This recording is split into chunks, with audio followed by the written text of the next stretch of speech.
سنو حدیث، ما تزوجت وما زوجت الا بوحی من السماء نزل به جبریل، کہ میرے ساتھیوں سنو، اللہ کی قسم میں نے کوئی شادی اپنی مرضی سے نہیں کی، میرے اللہ نے فرمایا یہاں کرو، میں نے کی۔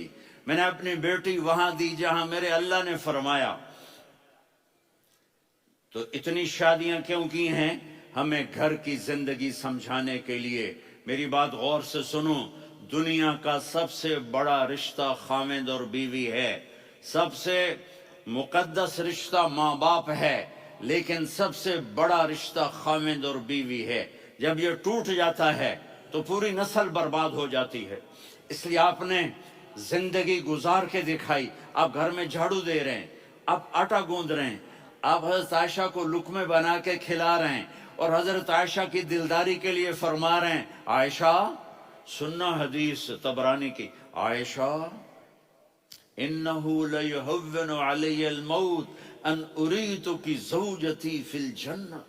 عائشہ مجھے جب سے پتا چلا ہے نا کہ تو جنت میں میری بیوی ہے، تو مجھے تو مرنے کا شوق لگ گیا ہے۔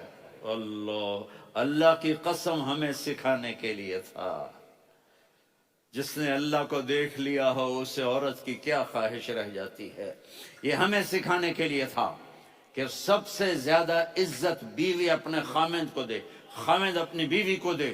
ہن لباس لکم وانتم لباس لہن، تمہاری بیوی تمہارا لباس ہے، اور اللہ بیوی سے کہتا تیرا خامند تیرا لباس ہے۔ آپ نے 11 گھروں کو کس طرح آباد کیا، کس محبت سے کیا کہ 2 مہینے چولہا نہیں جلتا اور کسی کی زبان پر شکایت نہیں۔ یہ حسن سلوک، یہ محبت۔ سبحان، حضرت عائشہ کی عمر تھوڑی تھی، جہاد کے سفر سے واپسی ہو رہی، تو آپ نے صحابہ سے کہا بھی چلے جاؤ سارے آگے، سارے آگے چلے گئے، تو صرف آپ دونوں رہ گئے۔ تو آپ نے کہا عائشہ دوڑ لگائیں۔ سبحان اللہ، حضرت اما عائشہ نے نہیں کہا، میرے نے عائشہ دوڑ لگائیں، میں کہا جی لگائیں۔ تو کہنے لگے ہم نے دوڑ لگائی، کہنے لگے میں آگے نکل گئی، آپ پیچھے رہ گئے۔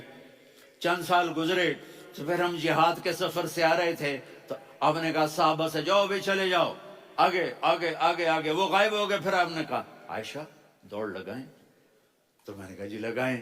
کون دنوں ذرا میں موٹی ہو گئی تھی، تو جب دوڑ لگی تو میرے نبی آگے نکل گئے، میں پیچھے رہ گئی۔ تو ہم نے کہا ہاذہ بتلک، عائشہ تو میں اب برابر ہو گئے، ایک دوڑ تم نے جیتی، ایک دوڑ میں نے جیتی۔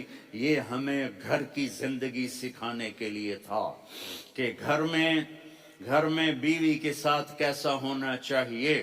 اور عورتوں کے لیے کہا اگر میری شریعت میں سجدہ ہوتا تو میں بیوی سے کہتا اپنے خامند کو سجدہ کرے، تاکہ ایک نسل تیار ہو، ایک نسل تیار ہو۔ بیلنس زندگی گزارو، میں نے کل بھی کہا تھا، آج بھی کہہ رہا ہوں، امبیلنس لائف ہماری اولاد کو تباہ کر رہی ہے۔ میرے پاس پرسوں 30-40 لوگ آ گئے، وہ یہاں جو ایک سلمہ صاحبہ ہیں، سلمہ ہی نام ہے نا، سلمہ زاہد، تو ایک نے کہا جی یہاں ہم اولاد کے بارے میں بڑے پریشان ہیں، کیا کریں، کوئی ہمیں اس کا سلوشن بتائے۔ میں نے کہا بہت آسان ہے، ماں اپنے بچے کو ٹائم دے۔ نصیحت کی بات نہیں کر رہا ہوں، ٹائم دے۔ میں نے کل آپ کو شکل بنا کے دکھایا تھا کہ میرے نبی حسن حسین کو کمر پہ بٹھا کے کمرے میں چکر لگاتے ہیں۔ اتنے بڑے ہستی، اتنے بڑے نبی، اور بچوں کے لیے وقت نکال رہے ہیں اور ان کو لے کر گھوم رہے ہیں۔ پھر دونوں بھائیوں کو اتار دیتے اور ان کی بہن زینب کو بٹھاتے اور پھر کمرے میں چکر لگاتے، پھر فرماتے تمہارا اونٹ کیسا ہے۔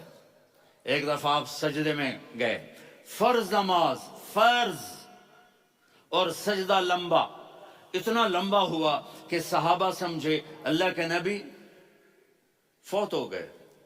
عبداللہ بن مسعود فرماتے ہیں میں پہلی صف میں تھا تو میں نے یوں کر کے دیکھا، بھی چکر کی ہے، تو دیکھا دونوں بھائی حسن حسین میرے نبی کی کمر پہ چڑھے ہوئے تھے، اور میرے نبی نے سجدے سے سر نہیں اٹھایا۔